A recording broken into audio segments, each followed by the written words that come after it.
வணக்கம். இன்னைக்கு நாம புயல் மாதிரி தவிக்கிற மனச 2 சூப்பரான கதைகள் மூலமா எப்படி அமைதிப்படுத்தலாம்னு பார்க்க போறோம். வாங்க நேரடியா விஷயத்துக்குள்ள போலாம். நம்ம எல்லாருக்கும் இருக்கிற இந்த ஓவர் திங்கிங் பிரச்சனைக்கு என்னதான் தீர்வு? 24 வயசான மார்க்கோவை எடுத்துக்கோங்க. அவனோட கடந்த கால கவலைகள், எதிர்கால பயம் எல்லாம் சேர்ந்து மனசையே ஒரு புயலா மாத்திடுச்சு. இந்த தேவையில்லாத சிந்தனைகளால நிம்மதி போச்சு, தூக்கம் போச்சு. உண்மையா சொல்லணும்னா அவன் சிரிக்கிறதே மறந்துட்டான். ரொம்ப பாவம்ல. இதுக்கு ஒரு முடிவு கட்ட நினைச்ச மார்க்கோ மலை கிராமத்துல இருந்த ஒரு வயசான மனநல நிபுணரை போய் பார்த்தான். அந்த முதியவர் அவனுக்கு ஒரு சவால் கொடுத்தார். ஒரு கிளாஸ் நிறைய தண்ணிய ஒரு சொட்டு சிந்தாம கிராமத்தை சுத்தி வரணும். அந்த கிராமத்துல ஒரே கூட்ட நெரிசல், சத்தம், குறைக்கிற நாய்கள்னு எக்கச்சக்கமான கவனச்சிதறல்கள் இருந்துச்சு. இமேஜின் பண்ணி பாருங்க. ஆனா இவ்வளவு குழப்பத்திலையும் மார்க்கோ அசரல. ஒரு சொட்டு தண்ணிய கூட சிந்தாம அந்த சவாலை வெற்றிகரமா முடிச்சிட்டான்.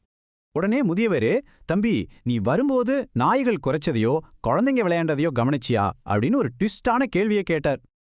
அதுக்கு மார்க்கோ, நான் எதையுமே பார்க்கல. என் கவனம் ஃபுல்லா அந்த கிளாஸ் மேல மட்டும்தான் இருந்துச்சு அப்படின்னு சொன்னான். இதுல இருந்து என்ன தெரியுது? நம்ம கவனம் முழுசா நிகழ்காலத்துல இருக்கும்போது தேவையில்லாத எண்ணங்களுக்கோ பயத்துக்கோ அங்க இடமே இல்ல.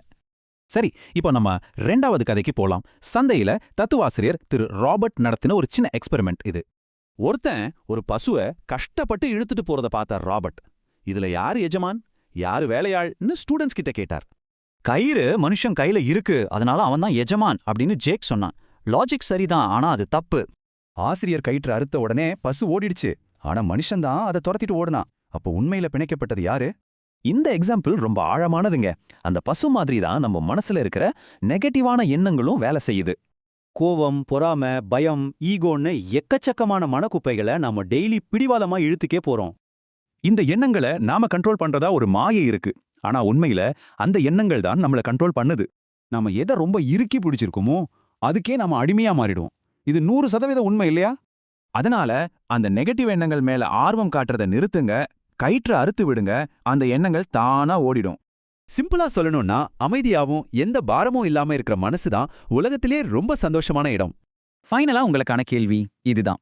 இன்னைக்கு உங்க மனசுல இருக்கிற எந்த நெகட்டிவ் எண்ணத்தோட கயிற்ற அறுக்க போறீங்க? யோசிங்க.